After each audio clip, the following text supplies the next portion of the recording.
હોતા જ નથી. માતા પિતાની ઉંમર જ્યારે વૃદ્ધ થાય ત્યારે ઘરમાં બધાને નડે છે, પરંતુ ગળપણમાં પોતાના માતા પિતાને પોતાની સાથે રાખવા એ જ મોટામાં મોટું પુણ્ય કે દાન છે. ઘણા લોકો સારા દેખાવા માટે મોટા મોટા દાન કે પુણ્ય કરે છે, પરંતુ જ્યારે તેમના ઘરે જઈને જુઓ ત્યારે તેમના માતા પિતા તો વૃદ્ધાશ્રમમાં હોય છે. તો શું તેમને એ દાનનું પુણ્ય મળશે ખરું? મારા વિચારથી તો નહીં મળે, કારણ કે ગળપણમાં પોતાના માતા પિતાને સાચવવા એ જ મોટામાં મોટું પુણ્ય કે દાન છે. તો ચાલો એ જ જોઈએ આજના આ નાટક દ્વારા.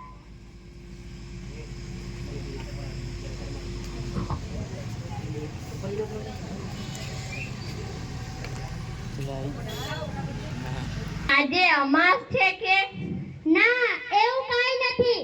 તો પછી આવા ચાંદ જેવા ચહેરા પરથી આમ ચાંદની ક્યાં જતી રહી? તમને શું ફરક પડે છે? તમે મને મનાવના તો નથી ને?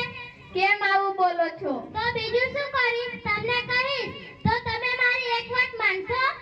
અરે એક નહીં 1000 માનીશ. બોલો તો ખરા.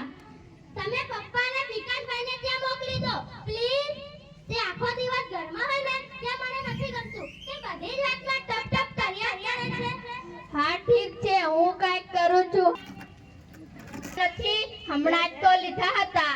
એ તો દિવાળી પર લીધા હતા. એને તો હવે 1 વર્ષ થવાયું. હવે તો ફાટે જ ને. ગઈ દિવાળીએ તો અમે લઈ આપ્યા હતા. નકરા જ અમારે જ લઈ દેવાના. તમારા નાના દીકરાને કયો? એના ઘરની પરિસ્થિતિ, બિચારાના ઘરની પરિસ્થિતિ સારી નથી. એને કેટલા માલાવી લઈ. આ ડોસો છે, એને કઈ ખર્ચો તો કરવો નથી. એટલે હું વિકાસભાઈને વાત નહીં કરતો હોય એમ ને. જ્યારે હું વિકાસભાઈને પપ્પાના ખાધા ખોરાકની વાત કરું તો રોજડા રોવા માંડે છે. આમ છે ને તેમ છે. તમે બંને મારો તારે સારું લાગે ને તેમ કરો.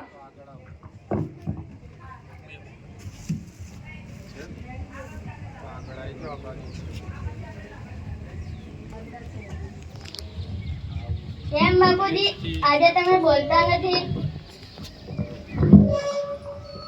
વિકાસ બેટા, જ્યારે તું બહાર જાય ને ત્યારે મારા માટે એક જોડી કપડાં લેતો આવજે ને. સોરી બાપુજી, અત્યારે મારી જોડે સગવડ નથી. તમે પેલા મોટાને કહો ને, હું પણ ગઈ દિવાળીના દિનના જ કપડાં પહેરું છું. મેં પોતે કપડાં નથી લીધા. અરે મોટો કેકે નાના પાસે જા અને નાનો કેકે મોટા પાસે જા. હું કઈ ભિખારી છું? તારો બાપ છું, બાપ, સમજ્યો? બૂમો નહીં પડવાની. બૂમો પડી હોય તો અહીંયા નહીં આવવાનું. આ ઘર છે, ધર્મશાળા નહીં. આ શું બોલો છો? એટલું કરો તમારા બાપુજી છે. તું બેસ ને, દોસ્તારી થયા વગર. એટલી બધી દયા આવતી હોય તો તું જ લઈ દે નવા કપડાં. ખોટું ના લગાડશો બાપુજી. ગડપણમાં લોકોની હાલત આવી જ થાય છે. પહેરેલા કપડાં પણ પોતાના સગા નથી હોતા. સાચી વાત છે બેટા. ચિંતા ના કર બાપુજી. આજથી તમારી બહુ નહીં પણ હું દીકરી છું. હું લઈ દઈશ તમને કપડાં. ના બેટા, રહેવા દે.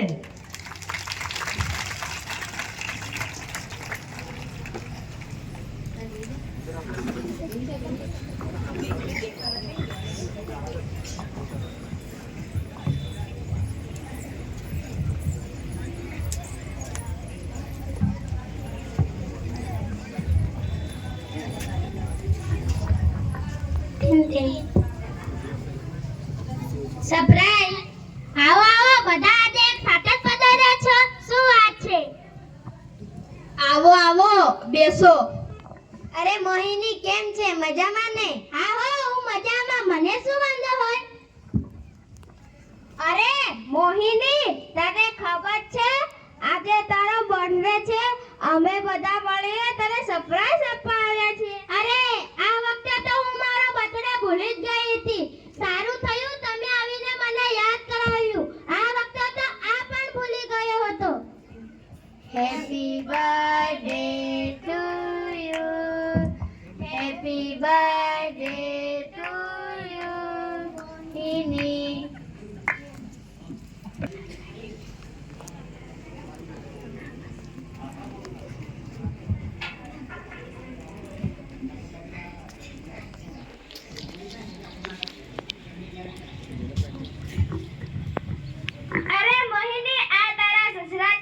હા, આ મારા સસરા છે. અરે તું તેમને પણ તો કેક ખવડાવ. અરે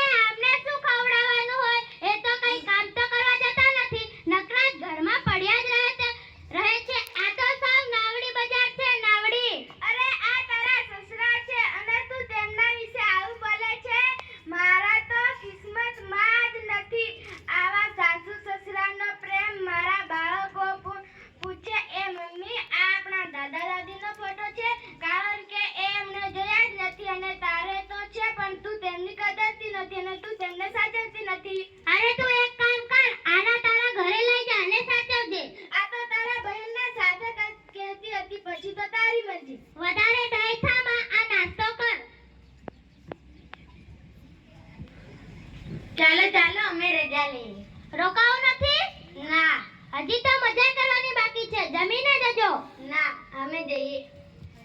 ના ના, જમીને જજો. ના ના, અમે જઈએ. વાંચી લીધું પેપર? વાંચી લીધું હોય તો બધું ફટાફટ સાફ કરી નાખો. હજી તો બજારમાંથી શાકભાજી લાવવાની બાકી છે. લ્યો આ 50 રૂપિયા અને થેલી. બજારમાં જઈ થોડું શાકભાજી લઈ આવો. તમે મને કહો છો શાકભાજી લાવવા? હા, તમને જ કહું છું. તમે કઈ ધીરુભાઈ અંબાણી થોડા છો? અરે આમના ડાચા સામે શું જોવો છો? તમને ખાલી બજારમાંથી શાકભાજી લાવવાની કહું છું. આ તો પપ્પા સાચી જ વાત છે ને. આમ પણ તમે ઘરમાં ખાલી ખોટા રોટલા જ બગાડો છો. આમ પણ ઘરના થોડા કંઈક કામ કરશો તો તમારા પગ પણ ખુલ્લા થશે. સાચી વાત છે બેટા તમારી. હું તમારા ઘરમાં નકામો ગણાવતો તમને કંઈક તો મદદમાં આવું.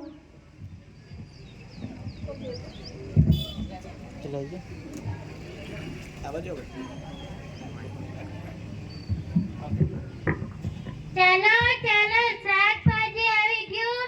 તાજું તાજું શાકભાજી આવી ગયું.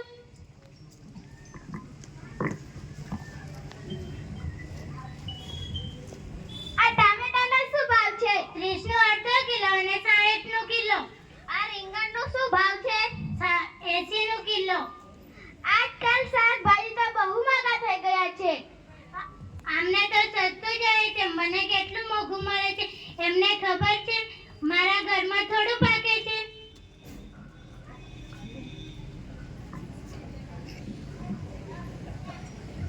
કેમ બાપુજી, આજે તમે આવ્યા? હા બેટા, મારા તો નસીબ જ ફૂટેલા છે. સાચી વાત છે બાપુજી. આ દૂધીનો શું ભાવ છે? 80 નો કિલો અને કેમ બાપુજી તમે અહીં?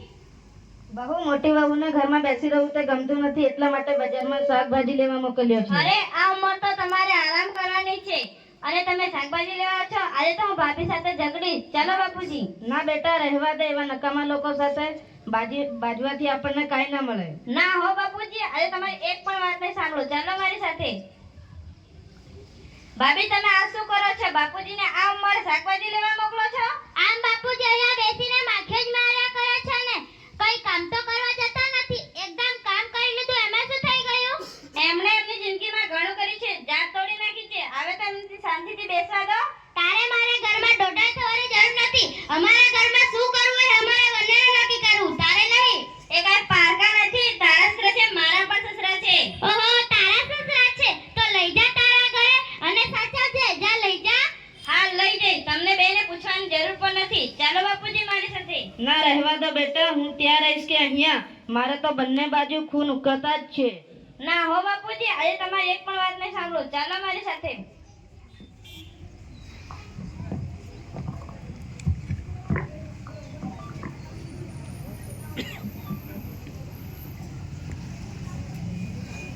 તારે આવી દોડ દાપણ કરવાની શું જરૂર હતી? બાપુજી ત્યાં હતા એ બરાબર જ હતા ને. અરે મેં બાપુજીને લાવીને ખોટું શું કર્યું? તમે દીકરા છો કે શું? બાપુજી તમને શું નડે છે? શું બોધરૂપ લાગે છે બાપુજી તમને? બાપુજી મને કશું નથી કરતા, પણ બાપુજી અહીંયા રહે તો પેલા મોટા ખાડા ખરાકીનો એક પણ રૂપિયા ના આપે. બધે ખર્ચો આપણે જ કરવા પડશે. અરે તમે દીકરા છો કે છો? પોતાના બાપ પાસે એક રૂપિયો ખરીદવા નથી માંગતા?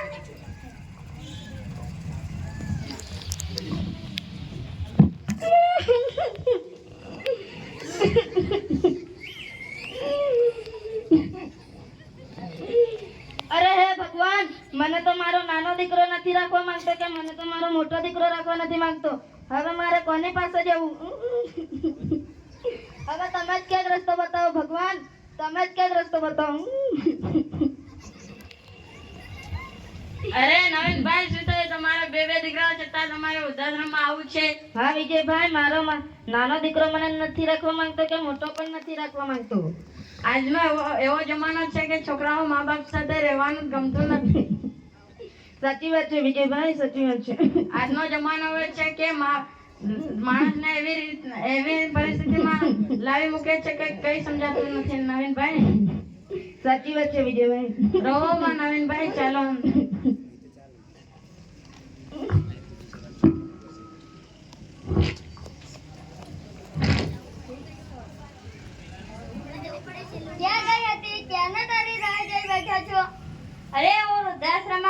બાપુજીને ખોળવા માટે. હા તો મળ્યા હતા ત્યાં જ રહેવા દેજે. આપણે એમને ઘરે લાવવાની જરૂર નથી. અરે તમને બેન રાખવાની જરૂર છે આશ્રમમાં. ખોટા બાપુજી ઉઠાવી લાવ્યા. એટલે તું શું કહેવા માંગે છે? હું આશ્રમમાં ગઈ હતી, ત્યાંના મેનેજરે મને વાત કરી કે તમને અને મોટા ભાઈને બાપુજી આશ્રમમાંથી લાવ્યા હતા અને એ જ પાલા બાપને તમે આશ્રમમાં મૂકી આવ્યા. આ તું શું કહે છે? આ જ સાચી વાત છે. બાપુજી અમને અનાથ આશ્રમમાંથી લઈ આવ્યા હતા અને એ જ બાપુજીને અમે વૃદ્ધાશ્રમમાં મૂકી આવ્યા હતા અને એ જ બાપુજીને અમે ઘરમાં નાનકડી જગ્યા ના આપી. ધિક્કાર છે, મારા જેવા દીકરાઓ પર ધિક્કાર છે. અરે રડશો નહીં વિકાસ, ચાલો આપણે મોટા ભાઈને પણ આ વાતની જાણ કરીએ. એમને પણ બાપુજીને કહેવામાં કઈ કસર નથી રાખી. હા ચાલ. મોટા ભાઈ, તમને ખબર છે તમારો જન્મ ક્યાં થયેલો? એવું બધું પૂછીને તમારે શું કામ છે? અરે આમને અને તમને બાપુજી આશ્રમમાંથી લાવ્યા હતા. અમને બાપુજી અનાથ આશ્રમમાંથી લાવલા અને એમને અમે નાનકડી જગ્યા પણ નહીં આપી શક્યા.